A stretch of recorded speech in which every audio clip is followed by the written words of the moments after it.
የሚቆረጥላት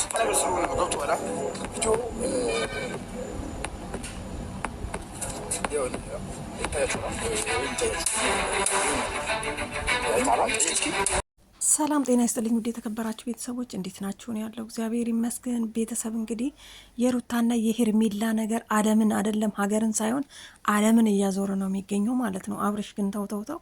ለማንኛውም ቤተሰብ እንግዲህ መግቢያ ላይ እንደሰማችሁት ቪዲዮውን ካላሳየህን አትሄድም ብለው ጎትተውት ነው እንግዲህ ያሳያቸው ማለት ነው። ሄርሜላና የአብርሽን ቪዲዮ ነው ለሩታ እንዲያሳዩና ሩታ እንድትቆርጥ ማለት ነው። አብርሽ ሲጀመር ለማንም አይሆንም። አብርሽ ለሁለቱም ለሄርሜላም ለሩታም ለማንም አይሆንም። ያው እንግዲህ እነሱ እንዳሉት ምንድን ያሉት በቃ ከእንግዲህ በኋላ አንፈልግም፣ እየለመነችው አትኖርም ሩታ፣ ስለዚህ እዛው ከሄርሜላ ጋር አብረው ይኑሩ ብለው ፈቅደዋል ማለት ነው። ምክንያቱም እንግዲህ ባለፈ እሱ ሩታን አልፈልግም እኔ ሄርሜላን ነው ብሏል። ምክንያቱም መናገር አይጠበቅበትም፣ ሀሳቡ ይገባናል ማለት ነው። አብርሽ ግን የስራህን ይስጥህ ማለት ነው። ለምን ሴቶቹን እንደዚህ አንገላተ? አንተ ለራስህ ተንገላተ፣ መጨረሻህ ግን አያምርም። ምክንያቱም እንደዚህ እንደተለመንክ አንተም ትለምናለህ ማለት ነው። በሴቶች ብቻ አይደለም እኮ ይሄ መለመንና አለመለመን ማለት ነው። ወንዶችም የእጃቸውን ያገኛሉ ልክ እንደ አብርሽ ማለት ነው። ምክንያቱም እንደዚህ እንግዲህ ሩታ ምንድን ነው ያለችው? ለመንኩክ፣ አከበርኩክ፣ አፈቀርኩክ፣ ወደድኩክ እኔ ብቻ። አያችሁ አይደለ? ስለዚህ ብቻዬን ደግሞ አልችልም። አንድ ሰው አይሆንም፣ አንድ ነው።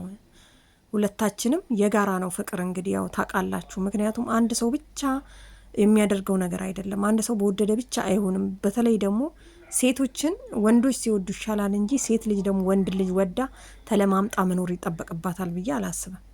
ለማንኛውም ቤተሰብ እንግዲህ ቪዲዮውን እነሱ አይተዋል። ቪዲዮውን ካየች ይቆርጥላታል በሚል ሀሳብ የነበረ ከጠበቁት በላይ ነው ቪዲዮ የሆነባቸው። ለማንኛውም ቤተሰብ ሩታ አይታ ምን የምትል ይመስላችኋል? እርግጠኛ ነኝ ሩታ አይፈልግም። አብርሽ ተናግሯል። እኔ መርጫለሁ አላልኩኝም ምናምን ይላል በውስጡ እንጂ እንደማይፈልጋት ነግሯታል። ሄርሜላም ደግሞ እንደማትፈልገው ከልጇ እናት ጋር አብሮ እንዲኖር ነግራው ነበር ማለት ነው። አያችሁ አይደለ? እዚህ ጋር እንግዲህ ቤተሰብ ስለሆኑ ያው ያስጨንቃል። የእህት ነገር ያስጨንቃል፣ የወንድም ነገር ያስጨንቃልና ምን ሊያደርግ ነው እንግዲህ ይዞ የመጣው እንትኑን ቪዲዮውን አሳይቶ እሱ ከሄርሜላ ጋር እንድትሆን ነው ምኞቱ ማለት ነው። ስለዚህ ይህንን ቪዲዮ ካሳየ በኋላ እንግዲህ እነሱ አሁን ተስፋ ቆርጠዋል። በቃ ለሩታ ደግሞ እንግዲህ በድጋሚ እንደሚያሳዩ ተስፋ እናደርጋለን። አብርሽ ግን ማለት ነው አብርሽ እንደዚህ የተንጠባረርከው ጭራሽ ብለክ እኮ ጸጉሩን ተሰርቶ ነው ይመጣልን። ገና ወደ ውጭ ሀገር ሳይሄድ ዳስፖራ መሰለ። ቆይ ምን አስቦ ነው?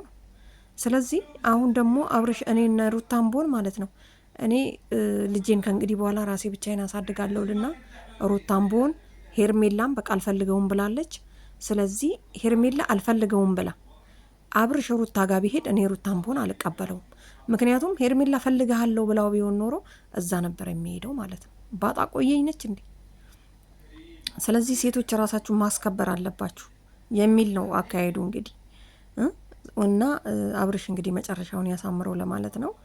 እንግዲህ ካልነገርከን አንለቅህም፣ ቪዲዮ አለ ብለህ አታስፈራራን፣ ትናገራለህ፣ አለበለዛ እንግዲህ እዚሁ እንወቅጣለን ብለውት ነበረ፣ ግን አልተወቀጠም። ምክንያቱም የእናንተ ሀሳብ እንዲህ አይነት ተንኮል ከሆነ መጥፎ ነገር ከሆነ አላሳይም ብሎ ነበር። መጨረሻ ላይ ግን ያው የግዱን አሳይቶ ለሩታም ሊያሳዩት እንግዲህ አብረው የሄዱ ይመስለኛል አይደለ ቤተሰብ። እና ሄርሚ በቃ ቆርጠሻል አንዴ አይደለም እጅሽን የውስጥ እግርሽን ቢስምሽ ራሱ አብርሽ ጋር ትመለሽ። በቃ እኔ በሆነ እንደዛ ነው የማደርገው ማለት ነው፣ ምክሬ ነው። ስለዚህ ሩታም ደግሞ አብርሽን አትቀበይ። ምክንያቱም አብርሽ ነገ ጠዋት መሄዱ አይቀርም። ሩታ እሺ ብላው ቢሆን ኖሮ ወደዛ ነበር የሚሄደው። ለማንኛውም ቤተሰብ እንግዲህ እነኚህ ልጆች የሩታን መሰቃየት አይተው የሩታን መድከም አይተው በቃ ከእንግዲህ በኋላ አብርሽ አይፈልጋትም፣ ሩታ አትፈልገውም፣ ራሷን ችላ ትኖራለች ብለዋል። እንግዲህ ያው ቪዲዮ ደግሞ ከሄርሜላ ጋር የሚያሳይ ስለሆነ እንዲቆርጥላት ያደርጋል ብሎ ነበር ይዞ የመጣው። ለማንኛውም ሩታ ስታይ እንግዲህ ምን እንደምትል ባናቅም ፈጣሪ ይርዳት እና ሄርሚ አንዴ ቆርጠሻል፣ ከእንግዲህ በኋላ ወደ አብርሽ አትመለሽ።